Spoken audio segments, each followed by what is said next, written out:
Thank you for listening to today's episode of JATCast, the official podcast of the Journal of Athletic Training. I'm your host, Luke Donovan.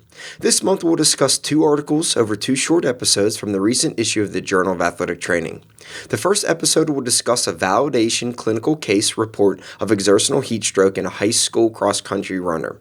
For the second episode, we'll discuss talar cartilage deformation following exercise in individuals with chronic ankle instability.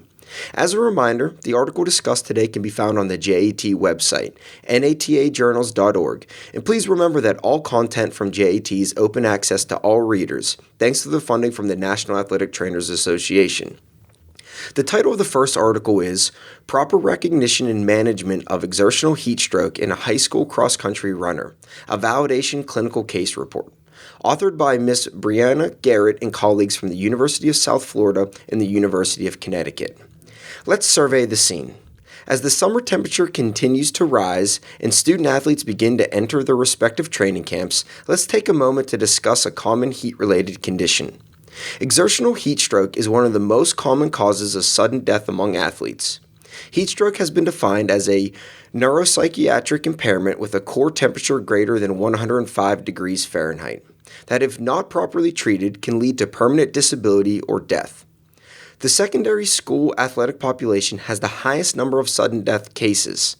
Early diagnosis and treatment of heat stroke is key for preventing disability or death. The most common causes of death from exertional heat stroke are an inaccurate temperature assessment, misdiagnosis, delayed treatment, inefficient cooling, and immediate transport to the emergency department.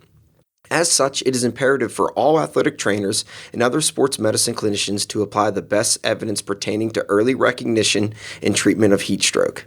Specifically, in the event that an athlete presents with signs and symptoms of heat stroke, body temperature should be measured rectally as opposed to oral, tympanic, axillary, or forehead measures, given that the later techniques are not accurate once the body temperature reaches a certain level. As the body temperature rises, the non-rectal methods of assessment become even more inaccurate.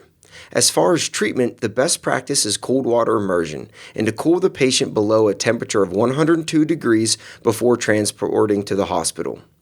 Despite the overwhelming and strong evidence related to diagnosis and treatment of heat stroke, a study that examined the attitude and perceptions of athletic trainers regarding heat stroke management found that only 13% of athletic trainers used rectal thermometry and 41% used cold water immersion. The most common reasons as to why rectal temperature was not assessed were lack of equipment and budget, concerns of a lack of consent, especially with minors, and a lack of training or concerns about privacy. Since this study, some athletic trainers have anecdotally reported that their emergency action plans have been revised to implement the best practices for the recognition and treatment of exertional heat stroke. One group of researchers have published success in treating hundreds of patients with heat stroke during road races using a protocol consisting of rectal temperature assessment and cold water immersion treatment. However, until this case report, no cases have been published about the proper implementation of evidence-based recommendations in the pre-hospital management of exertional heat stroke in the secondary school setting. This case occurred during a high school cross-country meet in early October within the southeast region of the United States. An athletic trainer and two athletic training students were present for the event and had a medical area comprised of a treatment table, cold tub, ice and water, and a heat stress tracker. At the start of the race, the wet bulb global temperature was 86.5 degrees.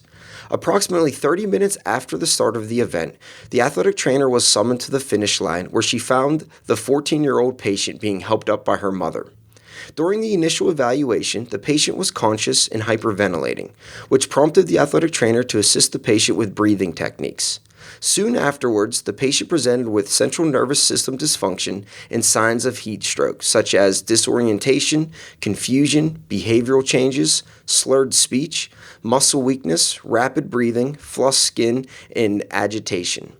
The patient's mother reported no pertinent medical information other than the patient having a cold and an upper respiratory illness earlier in the week. The athletic trainer assisted the patient to the medical area, where she explained to the patient's mother that heat stroke was suspected and that a rectal temperature was needed to confirm. The patient's mother consented, and the core temperature was recorded at 106.9 degrees using a rectal thermistor. The athletic trainer then initiated the emergency action plan and called EMS.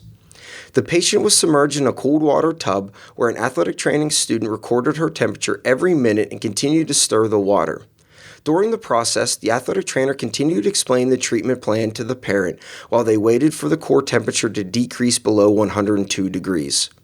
The patient remained submerged for 15 minutes. When she was removed and transported to the hospital by EMS, the patient's core temperature was 100.1 degrees and her CNS dysfunction was resolved. At the hospital, the patient received IV fluids and underwent blood and urine tests. The patient was discharged from the hospital on the same day. The authors report a couple unique characteristics of this case. First, exertional heat stroke is most common during the summer months and most reported during the first few days of preseason practices.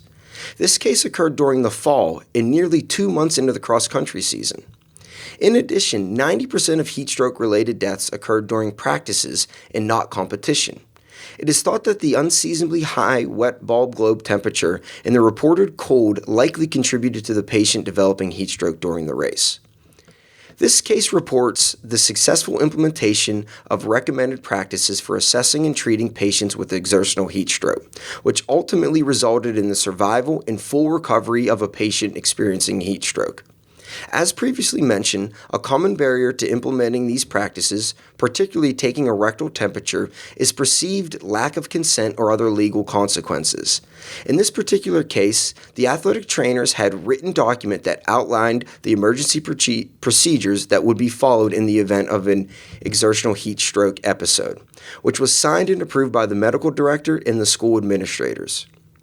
The authors advocate that distributing a document and further educating all stakeholders, such as athletes, coaches, and parents, may alleviate some of the common perceived barriers to withholding best practice care. In summary, exertional heat stroke is a life-threatening condition. Although the consequences can be devastating, there are numerous effective strategies to reduce risk of athletes developing heat stroke, which include proper heat acclimatization, proper hydration, appropriate rest time, and appropriate response to wet bulb global temperatures, to name a few. In the event that a case of heat stroke does occur, it is recommended to 1. Activate EMS in your emergency action plan, 2. Assess core temperature rectally, 3. Cool the body using cold water immersion, 4. Cool the patient to below 102 degrees before transporting to the hospital. When heat stroke is appropriately recognized and quickly treated, death is 100% preventable. Before signing off, I want to acknowledge the tremendous efforts of the athletic trainer and the athletic training students who ensured that their patient would make a full recovery while facing this life-threatening condition by executing the best practices.